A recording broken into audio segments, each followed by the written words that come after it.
በስመ አብ ወወልድ ወመንፈስ ቅዱስ አሐደ አምላክ አሜን። በስመ አብ ወወልድ ወመንፈስ ቅዱስ አሐደ አምላክ አሜን። ሰላም ሰላም አኩስዮ ዝሓልኩም ክቡራት ተኸታተልቲ ናይና ቻናለይ ከመይ እኒአኹም ደሕና ዲኹም? ኣነ ደሕና እየ እግዚአብሔር ኣምላኽ ይመስገን። ከምቲ ኣነ ሰላም ለለኽዎ ብለለኹምዎ ሰላም ክትኮኑ ናይ ኩሉ ግዜ ተስፋይት እምነተይ እዩ።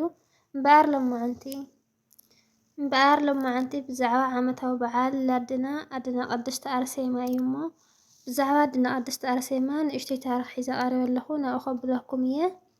በስመ ስላሴ በስመ አብ ወወልድ ወመንፈስ ቅዱስ አሐደ አምላክ አሜን።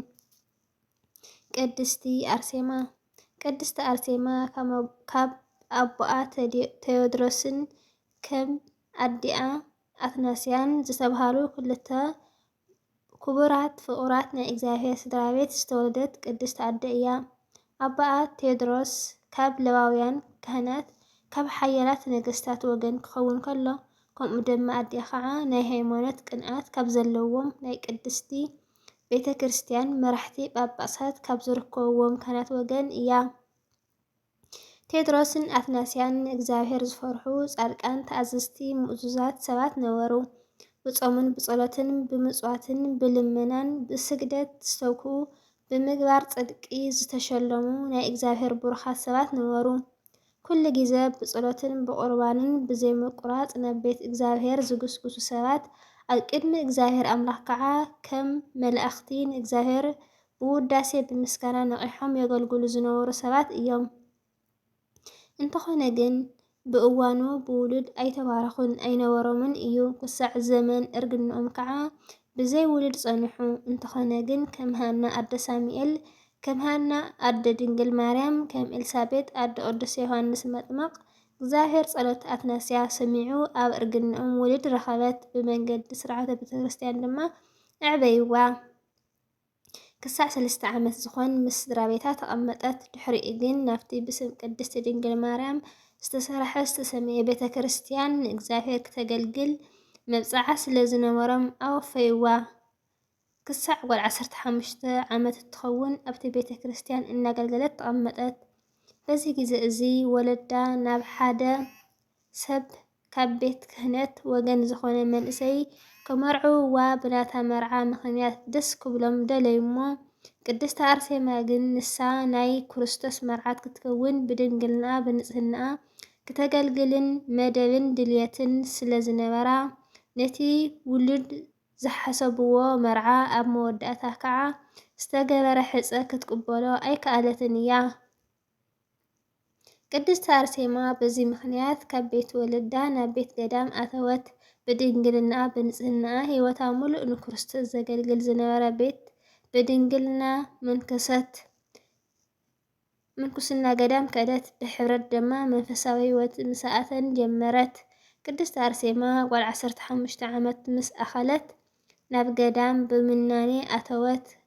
ካብ 284 ክሻብ 305 ዓመተ ምህረት ጀሚሩ ዘነገሰ ንጉስ ዲዮቅልጥያኖስ እዩ ዝነበረ።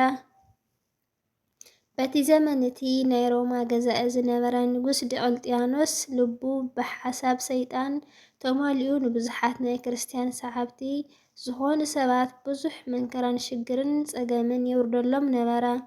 በቲ እዋን ንሱ ከምዚ ኢሉ ከሎ ሰይጣን ኣብ ልቢ እቲ ንጉስ ዲዮቅልጥያኖስ ኣትዩ ንሓሳቡ ኣለዓዒሉ ጽብቕቲ ውቅብቲ ድምቕቲ ጓል ኣንስተይቲ ኣብ መላእ ሃገር ሮማ ደልዩ ክምርዓ ከም ዘለዎ ኣበገሶ ማለት እዩ።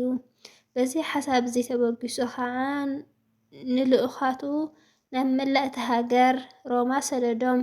ከይዶም ጽብቕቲ ውቅብቲ ብዝብል ጓል ኣንስተይቲ ስእላ ስኢሎም ከምጽእሉ ኣብ መወዳእታ ከዓ ንጉስ ሰበይቱ ዲዮቅልጥያኖስ ክትከውን ምዃና ነጊሩ ትእዛዝ ሂቡ ኣፋነዎም።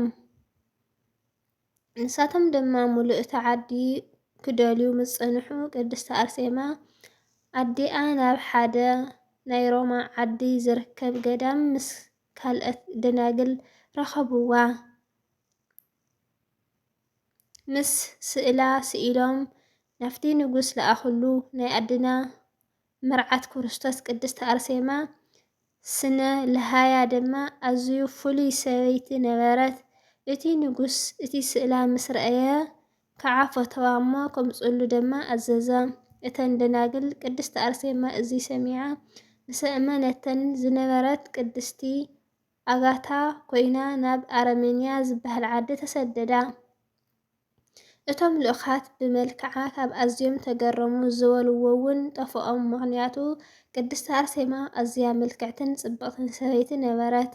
ብቅድሚኣን ብድሕሪኣን ንዓኣ እትመስል ኮነ ካብኣ እትበልፅ ሰበይቲ ኣይነበረትን።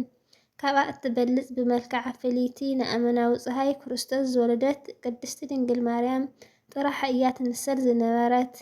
ነዚ ዘደንቕ መልክዕን ናይ እግዚኣብሔር ኣምላኽ ጸጋ ስለ ዝወነነት እዮም ከዓ ልኡኻት ንጉስ ኣዝዮም ብጽባቐ ዝተደንቑን ዝተገረሙን። እንሆ ከዓ ስእሊ ስኢሎም ናብ ንጉስ ዲዮቅልጥያኖስ ወሰዱ ማለት እዩ። መልክዓ ዝረአየ ንጉስ ኣዝዩ ደስ በሎ ባህ በሎ። መልክዓ ስለ ዝተሓጎሰ ከዓ ንኩሎም ዓበይቲ ሽማሙትን እውን ናብ ቤቱ ክመፁ ነቲ ምስ ቅድስቲ ኣርሴማ ዝካየድ መርዓ ተዳልዮም ንኽጸንሑ ኣብ ሓጎሱ ድማ ብጣዕሚ ክሕጎሱ ከም ዘለዎምን መልእኽቲ ኣመሓሊፉ ማለት እዩ። እንተኾነ ግን እቶም ምስ ቅድስቲ ኣርሴማ ዝነብራ ደናግል ብዛዕባ እቲ ንጉስ ዲዮቅልጥያኖስ ዝሰርሖ ተግባር ምስ ሰምዓን ምስ ረአያን ኣብ ቅድሚ እግዚኣብሔር ኣዝየን ዓው ብዝብል ድምፂ በኸያ ኣልቀሳ።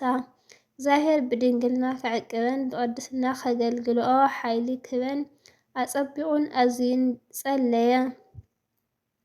ከምዚ ኢሉ ከዓ ነቲ ዝነበርኦ ገዳም ገዲፈን ናብቲ ናይ ንጉስ ድርጣድስ ግዝኣት ዝነበረ ኣረምያ ተባሂላ እትፅዋዕ ሃገር በጽሓ። ናብዚ ቦታ እዚ ዝኸዱ 75 ደቂ ኣንስትዮን ደቂ ተባዕትዮን እዮም። ደናግል ዝኾና ድማ 39 ደቂ ኣንስትዮ እየን ዝነበራ። ብእዋኑ ንጉስ ዲዮቅልጥያኖስ ብመሰረት ልኡኻቱ ዝረኸቦ ሓበሬታ ንቅድስቲ ኣርሴማ ክደሊ ኣብ ዝተበገሰሉ ግዜ ኣብቲ ዝነበሮ ቦታ ክረኽባ ኣይከኣለን። ገና ናብ ቤት ዝነበሮ ቦታን ከየምጽኣ ከሎ ብጽባቐኣ ልቡ ዝተሓጎሰ ስለ እቲ ዝገበሮ መርዓ ኣቐዲሙ ንኣገልገልቱን ሸማሙትን ዝሓበረ ንጉስ ሓሳባቱ ልቡ ክሰምረሉ ኣይከኣለን እዩ። ቅድስቲ ኣርሴማ ደልዩ ክረኽባ ኣይከኣለን። እቲ ሓቂ ኣብቲ ዝነበረቶ ገዳም ልኡኻት ሰዲዱ ብፍጽም ቀበጻ። ድሕሪ ግዜ ንኣረሜንያ ከምዝኸደት ስለዝሰምዐ ቅድስቲ ኣርሴማ ሒዙ ናብኡ ንኽምልስሉ ናብ ንጉስ ድርጣድስ መልእኽቲ ሰደደ። በዚ ግዜ እዚ ንጉስ ድርጣድስ ንፀሓይ ዝሰግድ ጣዖት ሰሪሑ ፀሓይን ወርሕን የምልኽ ነበረ። ከምኡ እውን ብኢድ ሰብ ካብ እምንን ዕንፀይትን ዝተቖፀሩ ጣዖታት ኣምልኽ ኢሉ የምልኾም ይሰግደሎምን ነበረ።